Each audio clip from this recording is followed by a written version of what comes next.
Hi, John, and good morning. I'm happy to. I think the big thing for us has literally been what we've been going through over the span of the last couple of weeks.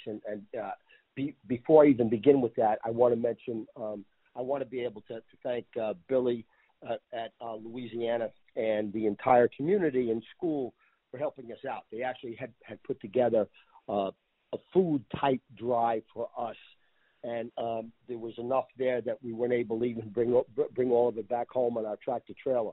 But I'm grateful for what Billy did and for what the community of Lafayette, Louisiana did.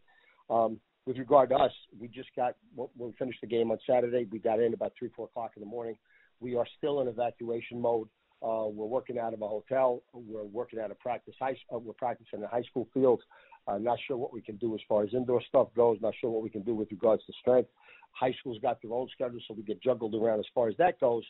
So we are still in evacuation mode, but at least we are in evacuation mode back home, and, we feel pretty good about that. Thank you, Coach. Our first questions come from Dana Caldwell with the Naples Daily News. Please go ahead, Dana. Thank you so much. Hey, Joe, how you doing this morning? Good, Dana. Thanks. Kilton Anderson, he's kind of from our neck of the beach down here. He played at Naples High. He started as a sophomore and a junior. Had a really good career going here before he transferred to a school in Washington. Anyway, it looks like he's really playing well for you guys. If you could just describe him as a player, and then if you would talk about what he's meant to this team, because you guys are off to a really, really nice start this season. Yeah, we go back to spring ball. If you go back to a season ago, Dana, he started the last 3 games of our 3 games, I think, of our season. I think we won a couple of those. He deserved the starting role going to spring ball. He did a good job at spring ball. He worked hard during preseason. He's very much respected by the guys on the team. He's a member of our team leadership council. And what happened through that period, he started to make better decisions. He started to execute a little bit more crisply, and that has really had a positive impact on our team because that's carried over to game day. He has played like a warrior. He's gotten hit several times. He's a tough kid. He's a respected kid, and he's really done a very, very good job for us. You should be proud of your Naples boy. Thanks, Joe. He's a real dual threat. I believe he had a career-long run of 59 yards last week. How important is it to have a dual threat in the Sun Belt? Well, I don't think it's only a matter of the Sun Belt. I think every one of the coaches around the country would say that unless you've got an incredible passer at quarterback, to be able to have a dual threat at quarterback is something that ideally you want to be able to have because it puts that much more pressure on the defenses. So anybody that's got a dual threat that we've got to play against, we've got to work extra hard to make sure we understand what that threat actually is and where we can be vulnerable and how they can attack us.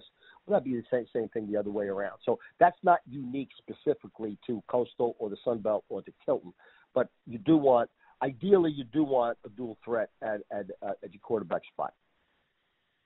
Thanks, Joe. And then last one for me real quick, if you would. Kilton, I believe he went through Hurricane Wilma and perhaps Charlie down here, so he's kind of used to this hurricane stuff, I would imagine. I'm talking to him here in just a little bit. But how has he handled, as one of the older guys, obviously a team leader, I'm sure, how's he handled, this has been difficult last 12, 13, 14 days for you guys. How's he been with this? Well, he has been great. Again, he's one of the leaders on the team, and because of that, the kids look up to him for that for that type of guidance. And I've been incredibly – it's not easy to be on the road for 13, 14 days where you don't know where you're going to practice. You're not sure where you're going to stay. You're not sure how you're going to get around. And, frankly, the attitude of Kilton as well as the rest of the team in general, as well as the rest of the staff and as well as the pets and everything we had with us, has really been exemplary. So Kilton has certainly been a part of that. Thanks so much, Joe, and good luck on settling back in, man. Thank you, Dana. Thank you, Dana. We have time for one more with Dan McDonald from The Advocate. Dan, please go ahead. Coach, question on Anderson. What's his health status after he had that 59-yard run and got popped pretty good and didn't come back in the game? Yeah, when he was brought down on the 1 yard line, and he had an ankle sprain.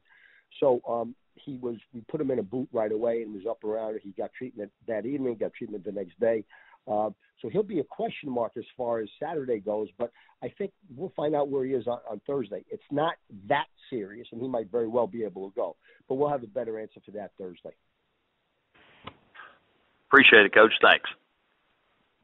Thanks, Dan. Thank you.